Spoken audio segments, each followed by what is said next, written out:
How you all doing? Hey Abhishek, you there? Hello Praz, how are you? Hi, all good. Nice to meet you. Uh, Abhishek, for a moment, if you can just stop sharing the screen, we can actually. Yeah. I'm hearing back the live stream. Perfect. So I'll request all the students. Everyone is joining in now. I'll request all the students to just come on video initially. We want to say hi to our guest. It'll be great to give him a warm emoji welcome as well. So I'll request everyone to just shower our guest with emojis. Welcome, Pras, to our session. Thank you. I hope you're seeing all the emojis. So the calendar invites would have just, I mean, the notification would be happening. So we'll have students from all of our campuses joining shortly. Meanwhile, again, I'll request all the students for maybe 2 to 3 minutes. Let's have all the videos on. It'll allow us for a great interaction. Whereas in layout of Meet, you can set the layout as tiled. So you Sure. see a whole set of, all of the Kalvium students on your screen.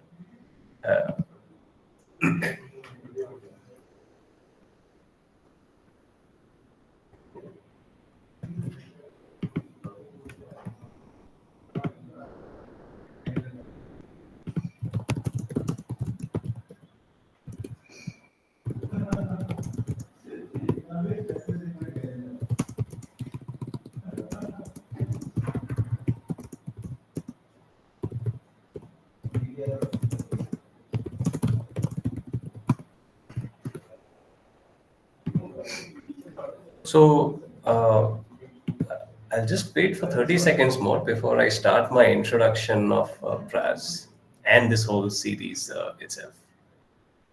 Meanwhile, how are you doing, Praz? Are you working from home, from office? How's it going? Saturdays are off generally, but it's just officially off. There will be some other thing that we get to explore on Saturdays. Things Right. that have been pending, personal pet projects and all that, which is related to work, of course.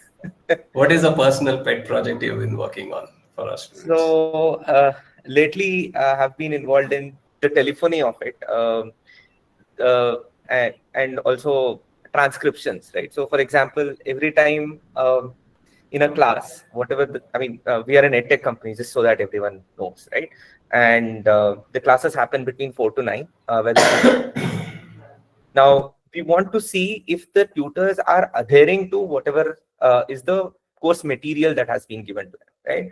So we've been able to get the transcripts which is aligned to every slide of the teaching, right?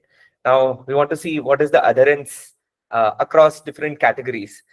When we say adherence, it could be related to the academic or about the student themselves. So if we categorize these things at a later point, it is very easy for us to analyze and also pinpoint and also help the tutor, upskill themselves. So that's something that I've been working on. Getting transcripts is easy if you just throw in money, but doing it in the most reasonable, economical, and also scalable way is the difficult part, right? So that has been the challenge. So I've been able to go to some level now. That has been my last 2-3 weeks pet project. Very cool. So in Kalvium, many students take on their own capstone projects at various different times. Uh, I'm sure maybe some students will actually be tackling it at that level of complexity, but there are probably parts of that is what students work on. So with that, I think we can get started. So first of all, hello students and hello Praz, welcome. Let me spend a couple of minutes introducing this Tech Talk series, and then I'll go forward with the introduction of Praz. I think I see a hands up by some students. Oops, yeah, I'll leave it to Praz in terms of how he wants to make it interactive wise, and if he allows, I think we can use the hand raise to set up interaction as well. But Completely fine. Yeah, that's completely fine. I mean, I'm okay. Would Perfect. like to keep it free flowing. It's easier that way.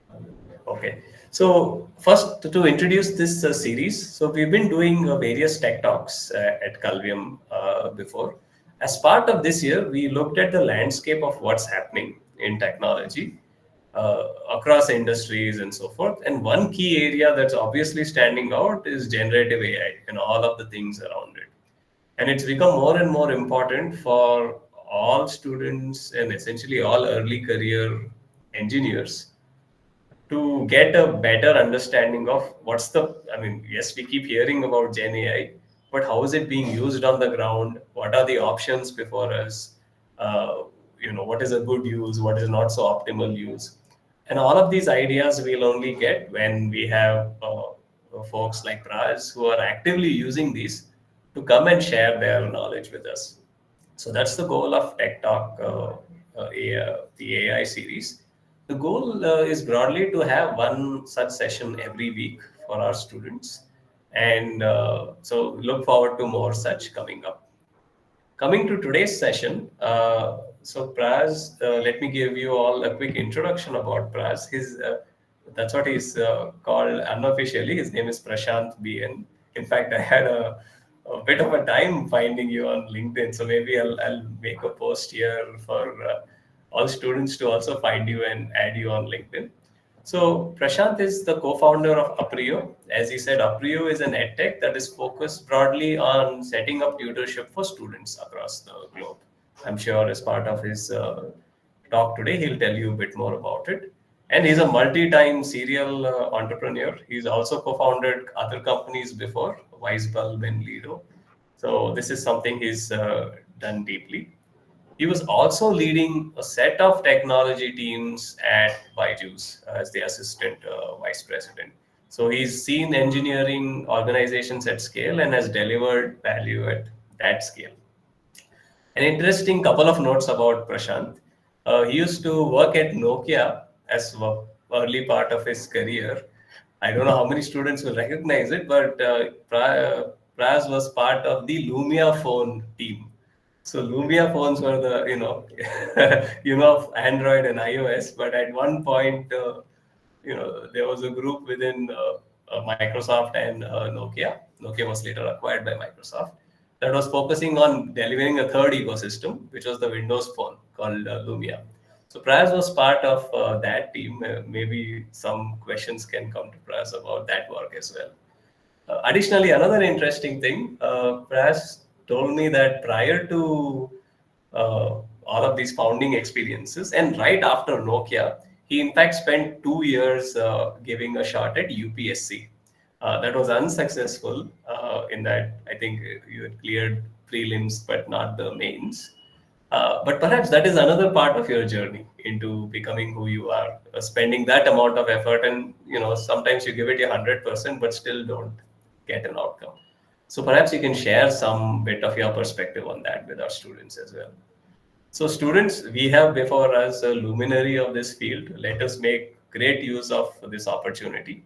The Q&A is open, so please add your questions. Praz, I'll request you towards the end of your session. You can go through the Q&A. They are upvoted, so you can take them in the upvoted order. Share your perspective. With that, over to you, Praz. We'll pin you on the screen, and if you have something to share on your screen, you can also take over. Okay, so in fact, why don't you introduce the session for our students, and I'll hand it off to you. Thank you. Welcome, Praz. Yeah, thanks. I'll be sharing my screen most of the time. So yeah, I'll also make sure that I have the widget open on the other side so that, I can get to see if someone is raising a hand or anything, right? Can you see my screen? Yes, we can. Please proceed. Okay. Fine. So I wanted to keep it interactive, at least the initial part, so that, you all get involved in the entire experience, right? So, so first thing first, right? So if you, let's say, ask an AI, what is 2 plus 2? Internally, what it will be doing is, in all of the knowledge that it has, a lot of neural networks, sophisticated algorithms, and, analyzing heaps of data, trillions and trillions of rows of data, and all of it, it will eventually come back with an answer saying 4, right? But you wouldn't need that. You wouldn't have to use, let's say, an LLM to do such a simple math, right? But the complicated question is, can you choose between all of the LLMs that are there. If you ask, let's say, Gen AI assistant, can you just choose between all of the LLMs that are there? Guess what it will answer? Like, what could be its answer? If you ask, let's say, Claude about GPT or about Llama, what would it answer? It would be an answer, which is very measured, and it would be an answer which you wouldn't agree with, or you wouldn't agree with for the situation that you are in, right? That's what will end up happening. But then if the funny side of the answer would be that it'll just make some nervous AI noises and it'll just keep quiet, right? Or it'll just give a very what do you call, a very measured and diplomatic answer. That's what will end up happening. But we are not here for that, right? We're not here for a diplomatic answer. We are not here for something that you will end up not gaining anything out of, right? The thing is, why we are here is to understand where will you face these problems, where will you face these questions that which LLM should I use, why should I use, in practical situations, why would you end up in such scenarios, right? If not now, a couple of years from now, few years from now, 5 years from now, I don't know, right? So, but these problems and these questions are being asked right now in enterprise, right now in even companies like ours, right? The reason is the task that we are currently doing closely involves a lot of manpower intensive work. When I say manpower intensive work, let's take a simple bland example, right? Because I want to give you context to put you into the practicality of it. So I told you we are an edtech. Now we have to build the curriculum in terms of giving various types of questions which are part of the books or which are part of the curriculums of let's say grade 6 to 10 students, right? Now, if let's say we take one exercise of exponents from R.S. Agarwal from 7th grade book, and we have a set of questions against it.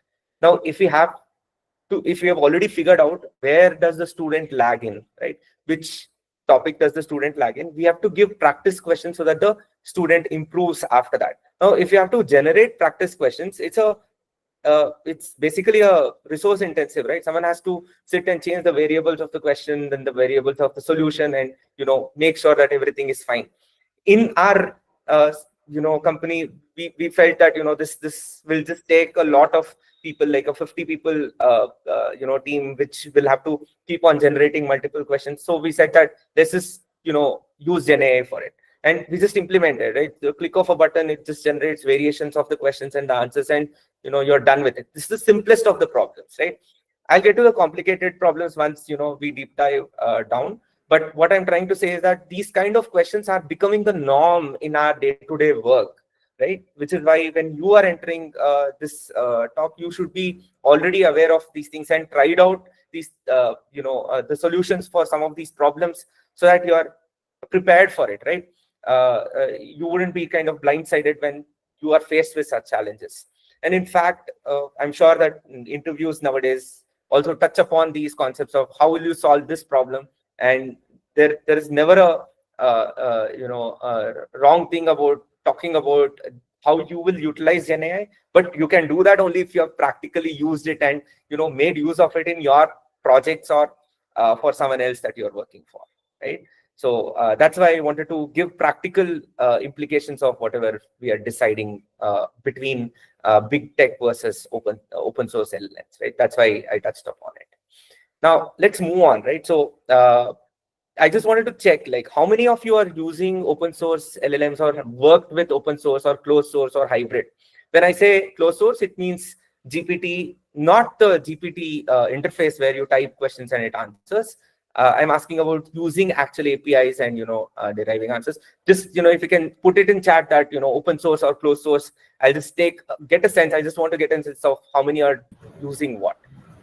So maybe to assist with this, you can give a thumbs up emoji if you're using open source, thumbs down if you're using closed source, and heart if you're using hybrid. So that gives you a sense for us. I'm just taking a sense, right? So Interestingly, more people are using open source, if I'm getting it right. Maybe, I don't know if students are treating Meta AI as open source. Got it. Which is Maybe. fine, I think. Okay. More closed source than, okay. I think they understood now. Great. Great. Okay. More closed source. That makes sense. Right. I'm just clicking as in when I see thumbs down, right? So yeah, I mean, I understand, right? Most people here would be using closed, including myself, for some of the work that we do. Now, in terms of how open source differs from closed source, and what are the capabilities of it, is what we will touch upon today, right? But I also wanted to understand what would be the primary concern before choosing an LLM, right? See, this is, I mean, though it's a question, I mean, we can skip this, but I wanted you all to understand that these are the primary reasons behind choosing an LLM, right? One is the performance. You would want it to be super fast. The other is the cost, and then how customizable is it, and so on. We will touch upon these concepts. I'll just give you a quick overview of what are LLMs and what are the key considerations before choosing an LLM, and the current trends and so on, right? Most of the things that are there on the slide, I won't touch upon it, but still, so when you speak about LLMs, it's something, it's a model that has been trained with trillions or billions of data.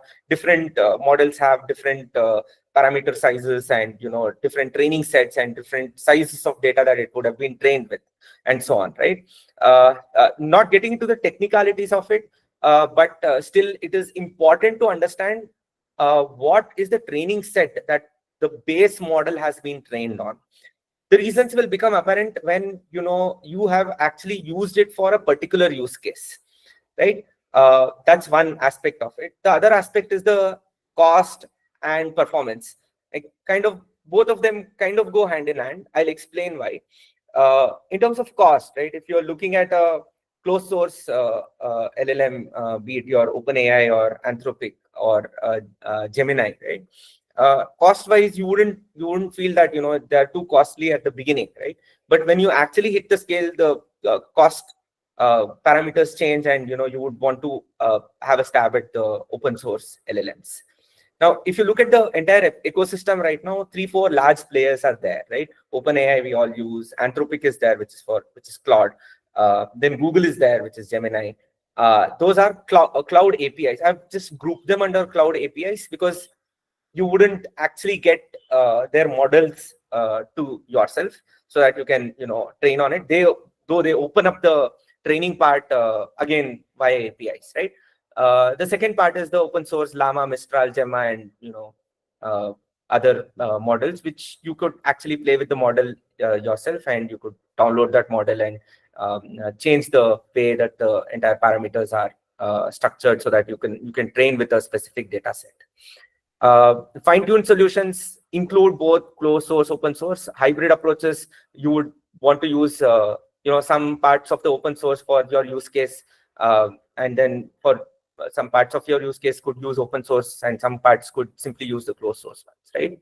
But what I've seen is that, especially in practical scenarios, everyone wants results quickly, right? So if there's a model which has like 70 billion parameters or 1 trillion parameters, and it takes like 5 minutes for it to infer for a request that I've made, then especially in business scenarios, it will not make sense unless it's like a research related work, or you are doing some you doing a work of finding water on a particular planet, and you've fed it with the entire universe's data. Those kind of models are good for the research related work, but in practical use, unless it is research oriented, you would want it to be quick and more efficient, and also cost effective, right? So these are the current trends, right? If I'm looking at a model, I would look at something which serves the purpose, which is reasonable enough in terms of cost and efficiency, and also is very fast whenever I'm trying to infer from it.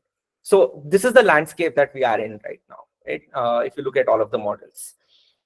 Any questions? I mean, you can keep asking. I'm not getting the questions tab here. Okay, there's only one question, but keep asking, right? We will get back to the questions whenever we are done with, or in between as well. That's the landscape.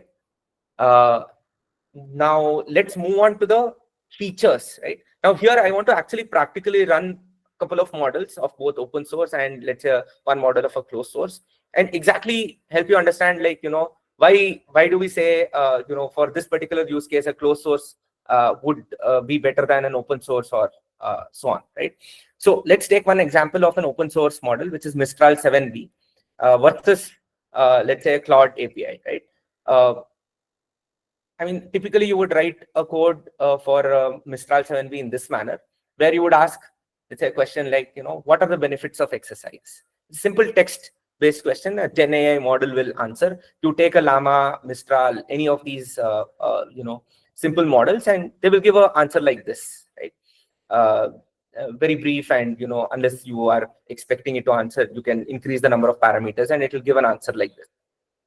But if you would want to give it, let's say, your photo, and tell that, this is my height, this is my weight, now give me an entire, regime of exercises that I have to do to stay fit, right? An open source model at this point in time wouldn't be as capable as a closed source model. There are some models, you can take note of it. For example, InternVL, which has which is linked with Llama 70 billion, where it is a multimodal model, an open source multimodal model, which could answer a question like whatever I described, right? But these are complex questions which a model like a Claude or an OpenAI or a Gemini are already answering, right? And they're giving answers which, all of us would simply start using as the source of truth. That's where the closed source models are right now. Now we'll get into the details of why are closed source models able to do that versus why are open source models not able to. But I'm trying to give a very practical example of everyday life, which is why, if you would want to use closed source for a little bit complex task, which is including an image and a task along with that image, or a phrase along with that image, then you would rather choose a closed source model. So the limitations are here, right? The limited context window, the larger context window. Gemini is just crazy in terms of the context, right? It just accepts thousands and thousands of words along with an image input and is able to answer in a good way. Now, I just wanted to explain, or in practical, like actually show you like how both of these models work. So what I've done is on lightning.ai, I've just set up 2 Python scripts. One of them uses OpenAI, and the other one uses Clip model along with Llama. So again, keep note of these things, because these are the things that people in the industry are using, researchers are using, and so on. A Clip is a model which was developed by OpenAI. It takes in an image as an input, right, and gives the parameters of that image, or you could say the features of that image as an output. It doesn't actually describe that image, right? The features could be that in this image there are these pixels or these points at which I am able to make out a certain figure or a certain object, right? That is what you could infer with an additional model on top of. So the features which is given as a 2D array or an object that you can use to again feed it into another LLM, and then tell that LLM to actually infer what could be in that image. So this is pure open source, right? Clip is open source. It has a 70 tokens limit. That's one disadvantage of it, where the prompt that you're giving to Clip will have to be limited to 70 tokens, right? And you provide an image, and it infers from that image and gives you a feature set, which is basically an big array of numbers, right? Now you use those array of numbers and feed it to an LLM like Llama. That's what I've done here, right? And Llama will then use those features and analyze and then give back the response. So let me just try and set it up. For that, I just have to, yeah. I'll anyway change this key later.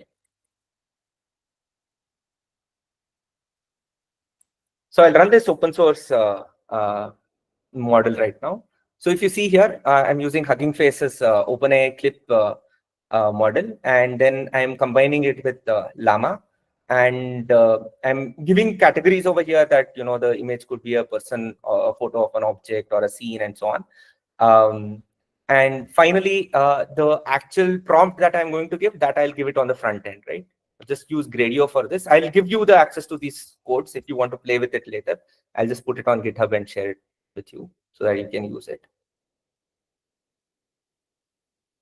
While that is happening, I will also set up the closed source one. Lightning.ai is very easy to kind of use. It's completely on the web. You wouldn't have to do anything on your local machine. It kind of helps me set up projects very quickly. And if I want to infer something, and if I want to put something on the web, right, I just combine it with something like an ngrok and expose it to the web. So that's what I generally end up doing. So there are two things set up over here, right? This is the open source one, and this is the closed source one, which uses OpenAI. So I'm going to open both front end over here.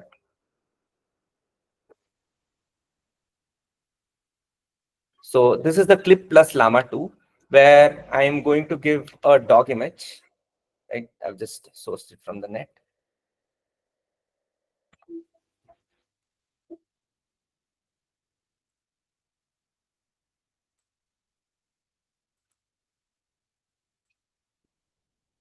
I'll just say what is in the image. The exact same thing. I'm going to do it on. This is something that I've already tested. I would want to do it in front of you. I'm going to do it on ChatGPT as well.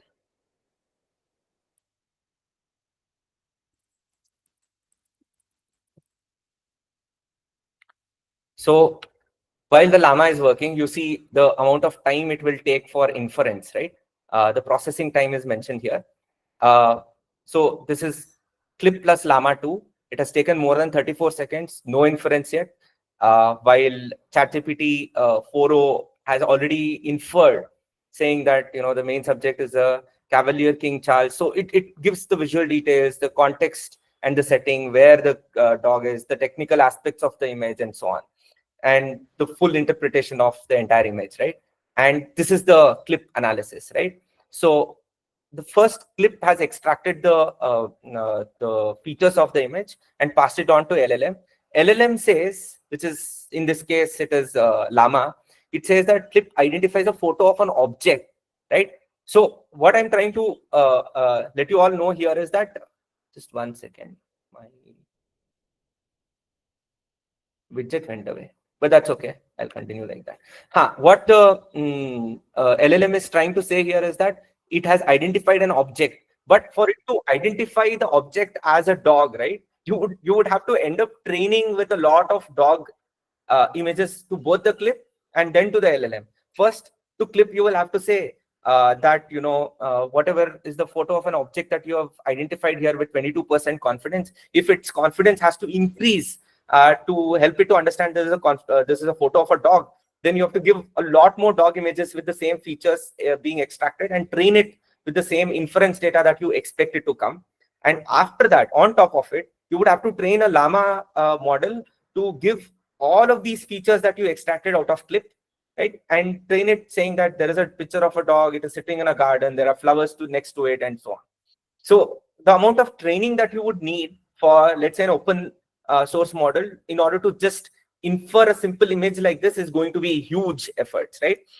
There are other better models in open source realm as well, but I just wanted to give a quick sense of for you to understand how does it differ in terms of already existing closed source models versus simple open source model that you could deploy on a GPU instance of, how much is this? This is a T4 instance, right?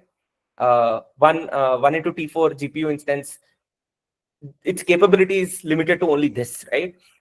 Beyond this, if you have to infer a lot more, then you would have to keep on increasing the size of the instance. I mean, if you just look at the Lightning AI's interface, right, you would have to go to A100, which is something around 40 GB memory if you have to infer for a 70 billion parameter open source model. I mean, if I had to do intern VL model that I told earlier about, which is a multimodal model whose inference can come very close, if not like 100% accurate. It will come close to this. It will be 70% of this, which I've used, right?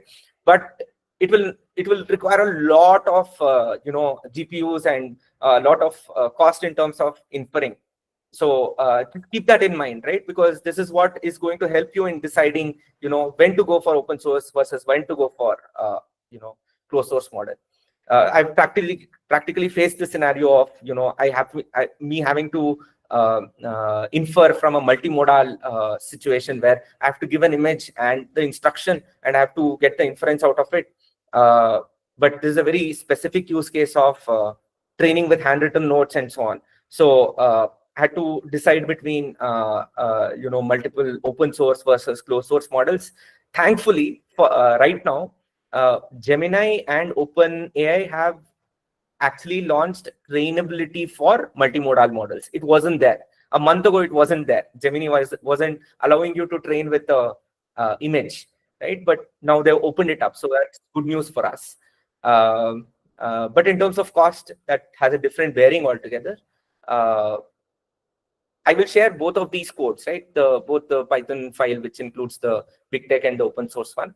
The open source one is a little bit more, requires a little bit more understanding in terms of how to set up the clip and how to set up the Llama models. You will need a Hugging Face token to set this up. And once you set it up, it's Gradio will help you do the rest, right? While the BigTech one is the very simple part of it, right? You would have used Gemini and OpenAI in the past. It's just, calling GPT-4o API. Obviously, you'll need the OpenAI API key, and then it just infers. Again, I'm using Gradio for inferring that I showed over there. So this is the biggest difference, right, when it comes to open source versus closed source. That multimodals are like super simple and super easy in terms of BigTech, because they have that trained, set with them already. This just, kind of tells what I showed you already. So I'll just skip this. But again, just telling you again that you'll need two separate models if you're using an open source, while in a single API call, you can do all of those things, right? Integration, you will have to take care of it, right?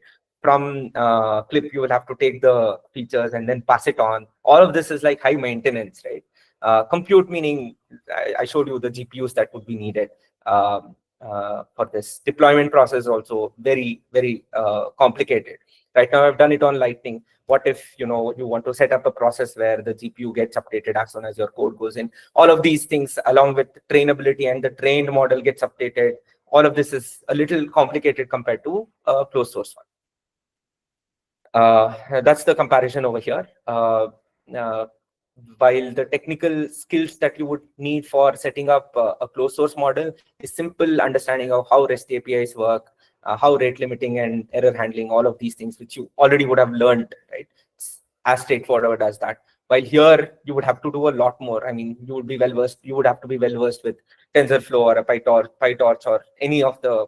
If let's say you are using even a service like a Bento ML or Hugging Face directly, right? You would have to be well versed with how their platform works. It's not something that you would get up and running in a day's time. It will take some time to kind of understand how the deployments work, how the trainings work, how to structure your training data, and so on. So that's the main thing.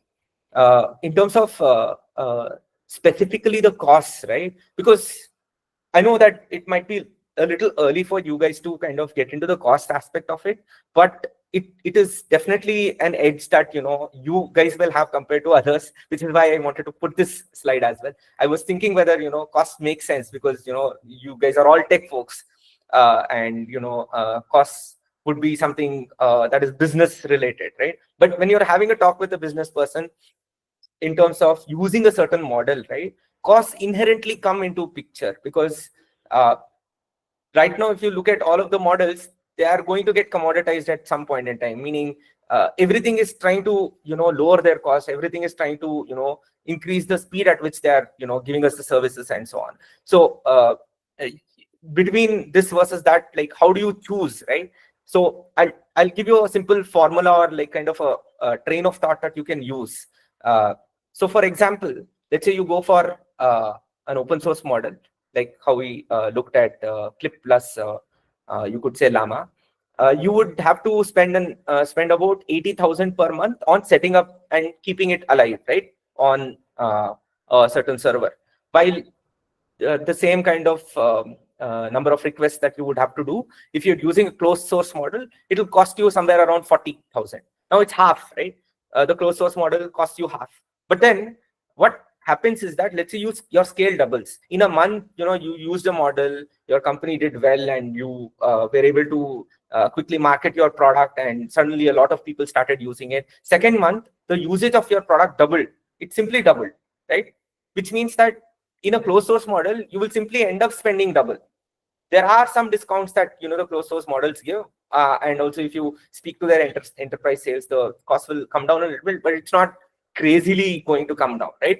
It's just going to become 80,000, right? First month will be 40,000, next month will be 80,000 that you will have to spend there. While on an open source system, right, though it is 80K the first month, you would continue at that 80K level for close to about 7 to 8 months or up to a year, depending on your scale and also the kind of setup that you've done.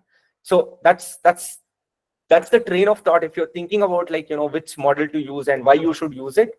If your scale is huge and your costs are going to simply going to double every month and every quarter and so on, then at some point in time, after you have done the POC, after you have done the setup, after you have understood how this model behaves and all of that, it's better to shift to a closed source, open source model and deploy it at your end.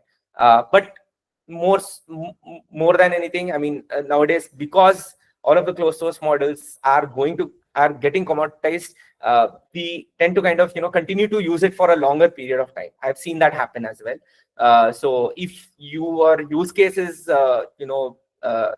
getting answered in the best way possible, and also your costs are keeping low, somewhere in between what an open source model would offer versus how a closed source model would operate, I think we'll be good with that, right? And if you have a very niche use case of a research project or something that nobody else has solved, including a closed source, or if you have banks as your clients, or if you're working in banks, they wouldn't want to share their data with a closed source model like an OpenAI or Claude, right? They would want you to integrate and deploy all of their resources on the servers of their own. So that's when you would want to go with a closed source one, even though it will seem costly, right?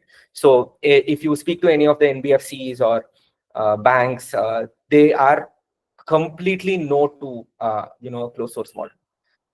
I mean, I've just before starting up, I tried to work with a couple of banks, especially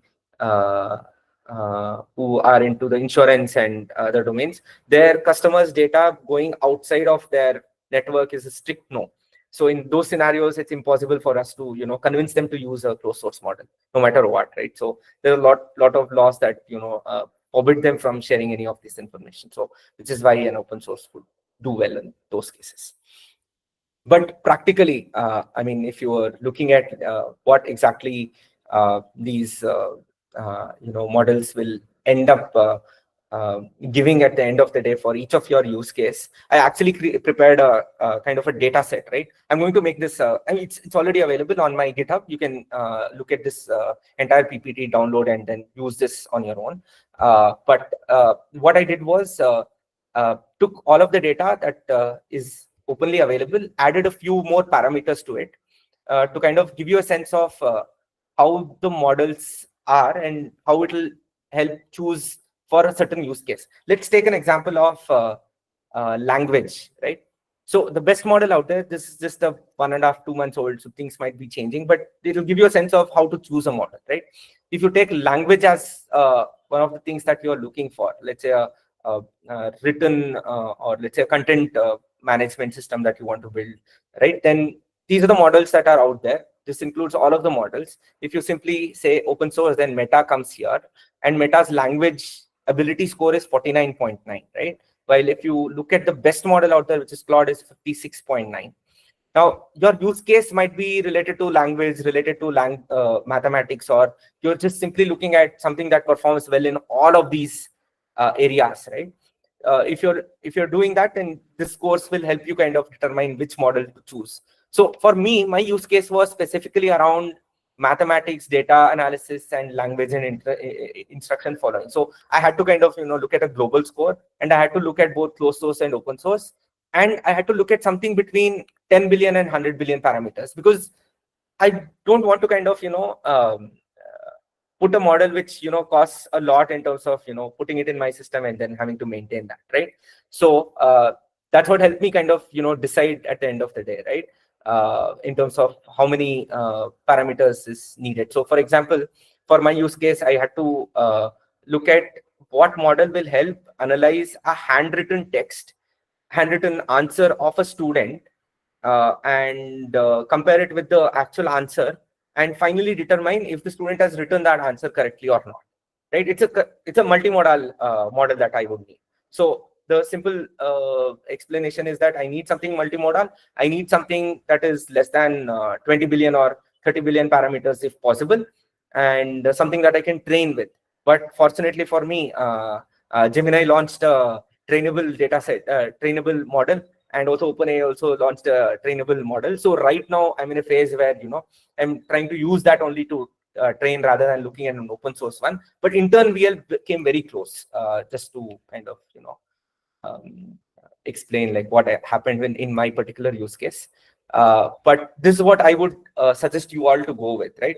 If you are looking at very simplistic math explanation, or like let's say a logical reasoning one or a language one, then go for a model that specifically suits that and which is very small, and being able to answer your specific use case. Let's say you want to find out what is in the image.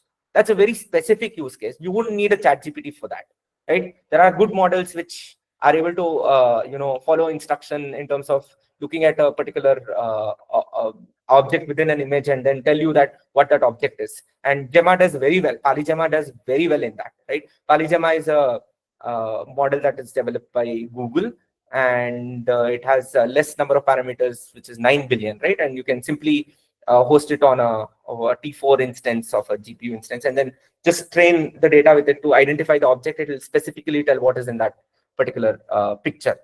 So go with the use case approach, right? Don't simply go with like, I heard that this is good, so it will work. It involves some research, but it's not rocket science. I mean, it's something that you can probably do on an Excel sheet, or get all the models there. First, identify which use case that you are solving for, and then filter out all of those models, and finally zero in on one. And try out few use cases in terms of putting that model out on lightning.ai or your local system and see if it works that suits your use case. I think I've covered most of the things that I would want to cover. So I'm okay to take questions. I've left a lot for questions, which is why I wanted to finish it within 45 minutes. Nice. Thank you, Pras. I think there's a couple of questions. Why don't you start with that, and other students can keep adding in more questions in the Q&A. Sure. How such ideas of pet projects hit in someone's mind? Broadly, I'm talking about ideation and brainstorming part. Okay. So again, I'll speak out of my personal experience, right? So what happened was, my wife is a doctor.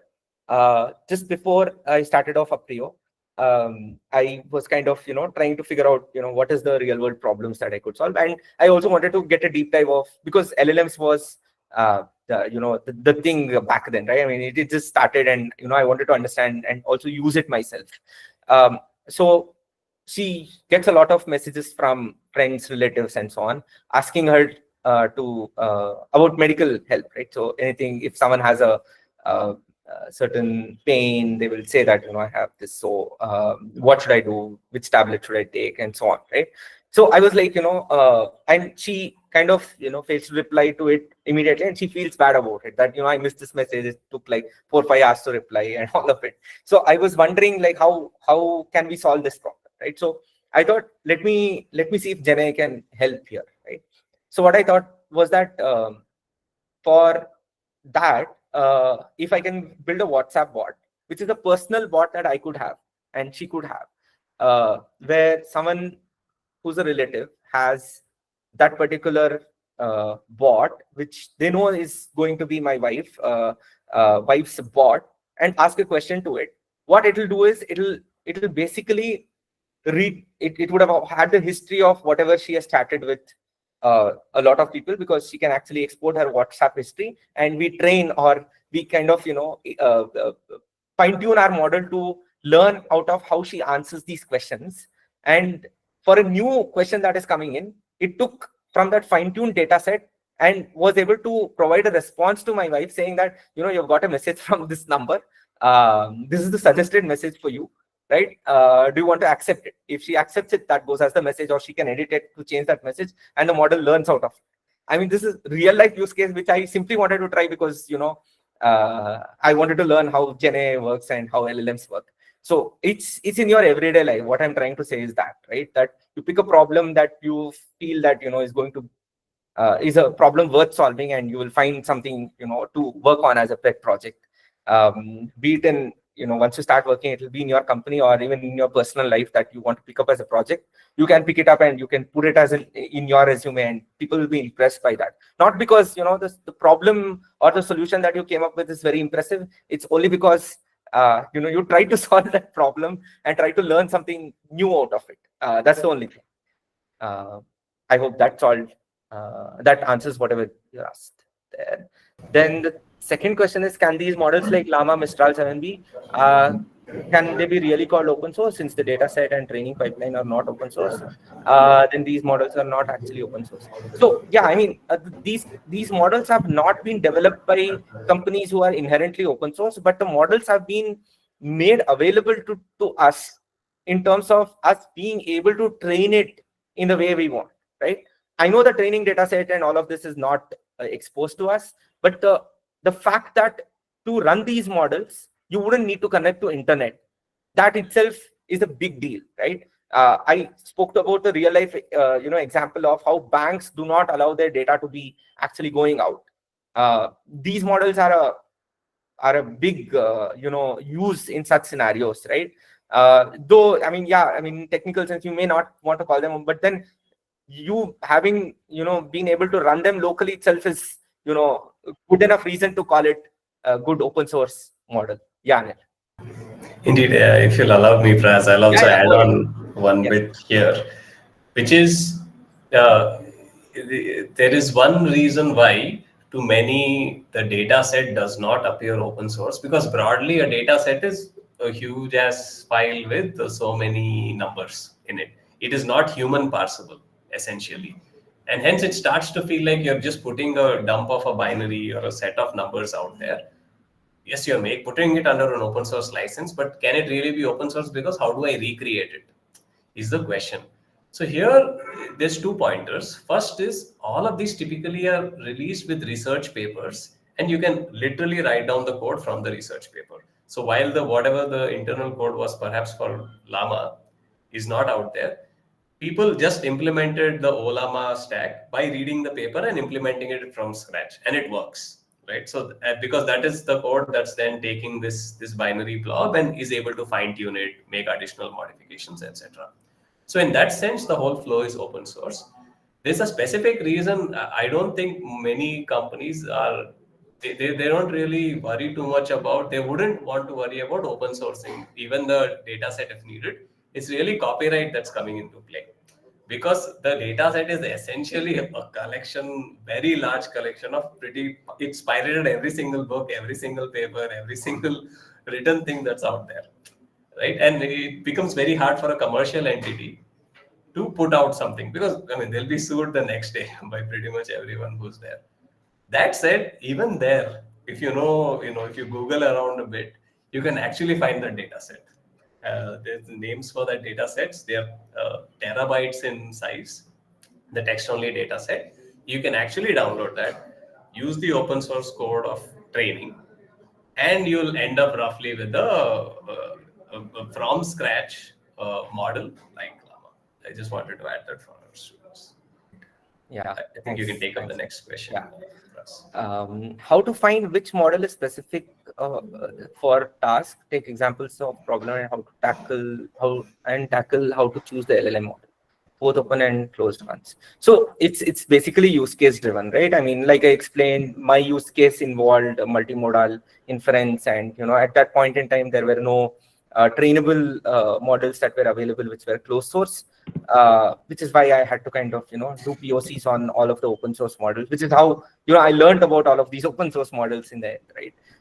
But fortunately, again, closed source models released it, and closed source models right now have trillions of data, and all of us use it, right? Because we all use GPT, Claude, and Gemini. I mean, the training data is only going to get better. So specifically, if you're looking at a particular use case, which is a very simplistic one, go for a small open source model, deploy it, and end of it, right? But if it's a little complicated, which involves multimodal and a lot of other parameters, then go for a closed source one, which are fine tunable to your need. Otherwise, simple vector DB with prompt engineering and all of that, you can achieve whatever you would want to achieve. But again, it's all use case driven again. Right? That's what I would say. I've shared that PPT, right? I mean, the data set is also available in terms of all of the open source and the closed source models. You can filter and play with that as well. Right. Just to give students the comfort of, hey, the questions don't need to be technical or about LLMs. I'm going to seed a question plus, because I know many times students have this, but perhaps don't ask it immediately. Which is, if you, I believe, did your engineering from NIT long Yes. ago. So let's say that in the final year of NIT, you joined such a talk where you saw the Tras of the future talk about this and that. I'm pretty sure your younger self will be fairly amazed by the depth and the breadth with which you're speaking. All of our students, myself included, the breadth, for example, that you demonstrate in terms of all the things that you worked, it stands out so much. But if you knew that your younger self is also watching, what would be those 2 or 3 things you would tell him, or really any of our students, him, her? Hey, these are the things to focus on, and hey, maybe 10 years from now, you'll be in the same position. So I think what has helped me kind of go through this journey and also enjoy it is that at every point in the career or the time, I felt that I have that kind of inkling or the urge to kind of do things myself, right? So it's both a boon and a bad thing. Sometimes you would want to kind of work with someone. Sorry, I think that was a mistake. Please. Okay.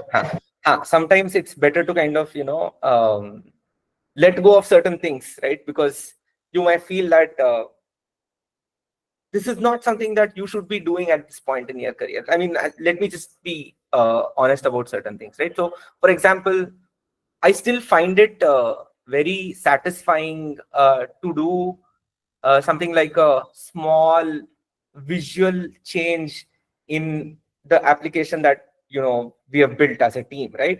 If something is going to give a lot more information to the customers or the students, or let's say an internal user, I wouldn't hesitate myself to go into the code and make that change myself, right? I wouldn't end up putting that as a Jira task somewhere so that someone picks it up.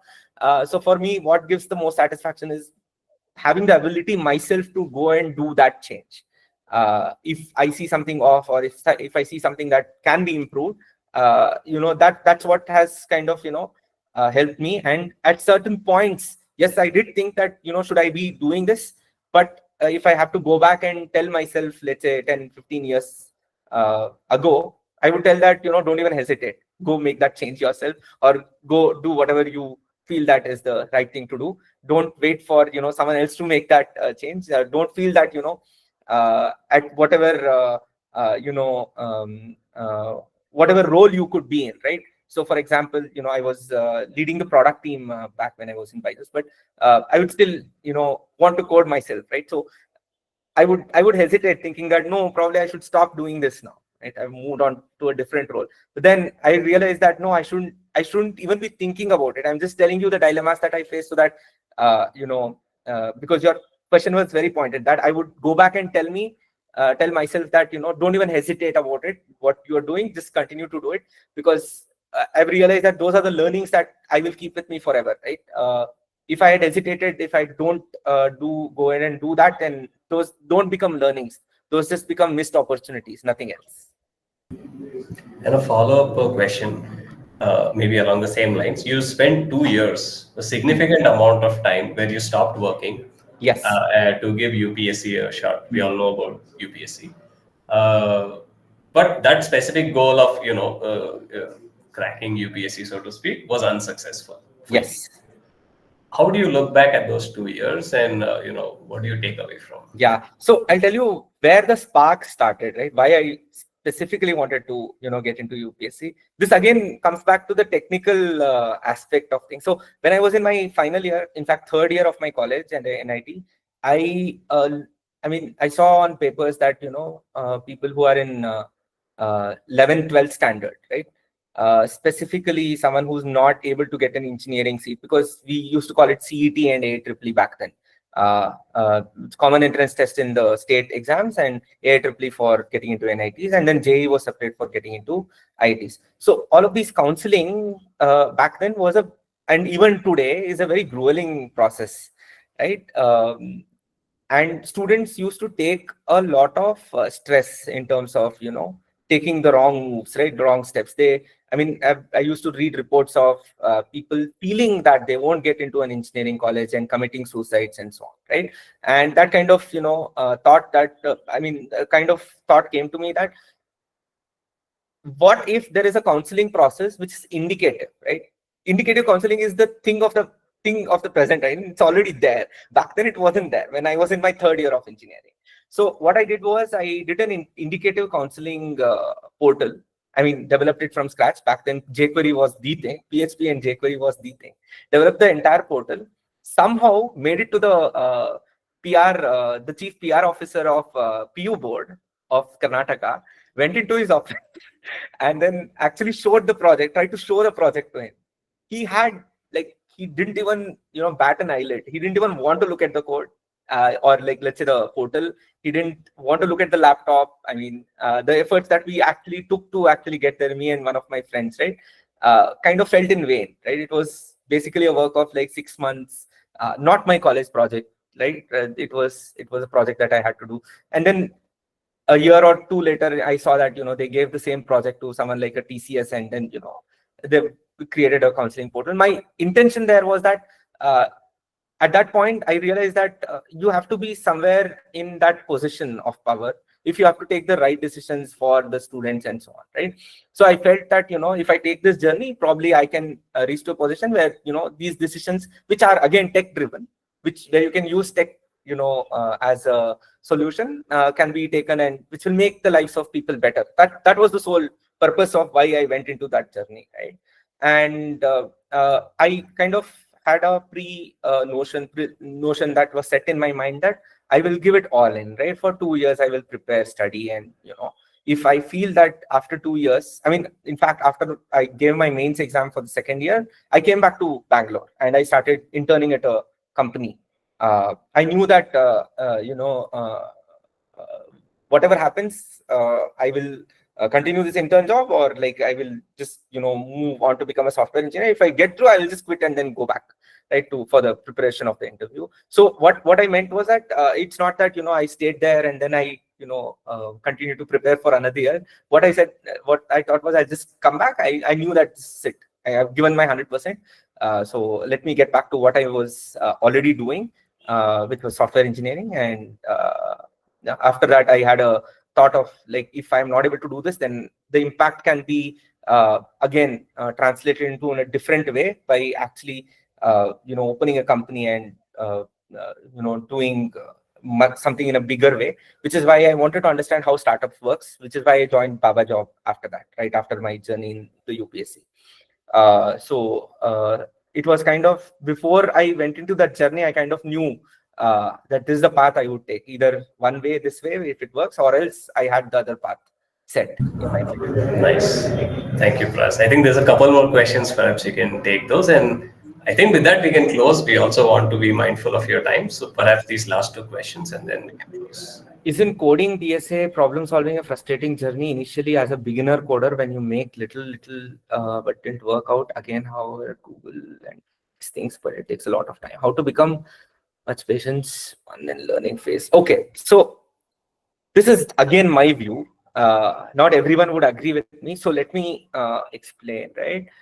In terms of DSA or problem solving, I think it all comes down to how many problems you have solved and how much practical you are in all of these problems. You can solve the most toughest DSA problem on LeetCode or anywhere, right? But then in an interview that you are trying to crack, or an industry or a specific company that you are trying to crack, the questions will not necessarily be always related to something which is a super hard DSA problem. If you're trying to crack Google or Microsoft or any of the big companies, then yes, yeah, you will have to do that, but it's not necessarily that all the time, right? And what I'm trying to say is that if your goal is to reach Google or Microsoft or any of these companies, and you want to and right now you're not that strong in DSA and so on, right? And you would want to kind of hone your skills so that you become better by solving real life problems, so that you can get so good at DSA and so good at algorithms, so good at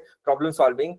I would say just pick up those problems, start solving, or join companies who are solving these problems and start solving them with that same passion. You will end up doing that anyway, right? So, but then have your goal kind of set.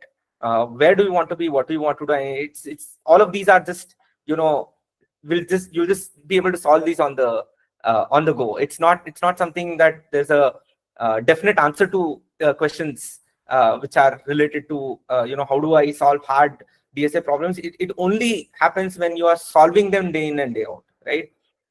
It's only practice that will help you out. That's all I wanted to hit upon. Thanks, Pras. And one final question. Yes. Is there any? You can read the question fully, then it would be easier for you to Sure. Yeah. Oh, sorry, I didn't know that everyone won't get it. Let me explain. Yeah. Is there any open source model similar to Copilot which has less parameters and could be fine-tuned easily? Because recently saw my team having access to Copilot and making use of it to understand the code. So I want to work on similar model which could generate snippets of code. Now, question is, why would you want to do that? Okay, Anil, yeah, go on. No, you please go ahead. I'll come back in for it. No, I mean, I would specifically want to ask, why would you want to create a model which could generate snippets of code? Is it as a project that you would want to do, or is it something that interests you? I mean, I just wanted to understand that before I answer that question, which is why, Karthik, if you can. Yeah, Karthik, you can unmute and answer if you can, please. Yeah.